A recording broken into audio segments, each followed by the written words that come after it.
So I'm Alex, I'm the HR manager for 2 hotels in London. I had to put myself furloughed, so I've stayed a week at home, repainted everything, did everything that everybody does, but then I've heard about HARCA. I saw the emails from Tower Hamlet offering the volunteer opportunities, and then I applied. Because I've been in hospitality for the past 11 years and I'm quite keen and I quite like cooking, not to 150 meals a day. I've never done that before. It's stepping up everything to the next level. Freshly ground cinnamon. I think that's what makes a bit of the difference when you do everything fresh from scratch. Then the flavors are a lot different. So basically the routine, arrive around 12:30, prepare all the stations, then put all the veg on the tables for people to cut them, set the sections depending on the menu, put the recipes, prepare the knives, chopping boards, everything to make sure that the people, when they come in, they can take a seat and they don't have to come and interact too much. So there's 3 of us in the kitchen preparing the hot meal and looking after the oven to make the fresh samosas every day. That's something that we've learned a lot about. Making all the rice, the curries. Then we start to think about the prep for the next day. Once it's all packed, then we clear everything down, clean the kitchen, and then go home, wash all the napkins, and then start again.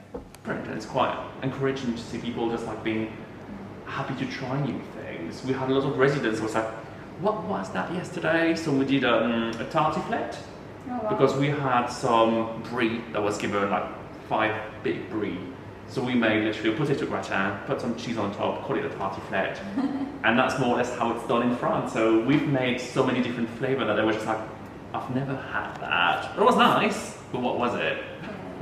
Sugar that's been basically made onto icing, sugar and cinnamon, and then you put that on the top of your cakes. And also with the bread, we make a lot of chapati bread, but we've went from that at the beginning to now making focaccia, which is an Italian bread, and we make our own. And the ladies are so excited to be able to go home and being able to show their family. Like one of the ladies, amazing, she made it once on their first day, and then she came back a week later, she's like, Alex, I've made it 4 times at home, now I know all the measures, I've tried with different ingredients, let's try with garlic, let's try with onion, and then, yeah, it's amazing. It's nice to see that they're happy to embrace new recipes and new culture, and they adapt it. They're quite strong, but you can normally have that before dinner with a glass of wine. It's lovely. Yeah.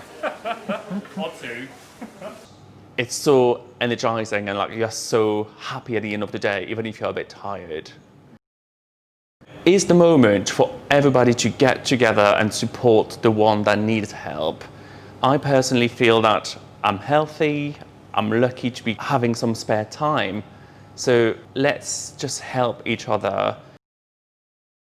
I think I've pushed my boundaries physically and mentally by like trying to be as creative as we can with the food, because the menus are designed depending on the donations. So we can't plan the menu for the next 3 weeks. It's very much from one day to the other. What has been given, let's try to make something as fresh, tasty and healthy as possible for 150 residents. I think even if you're a bit tired, you are energized by all the positivity that's in the room. The good thing with here is like there's so many different culture, nationality, religions, orientations, that we put all of that behind in that time of crisis, that we can call it, and just help people that are vulnerable.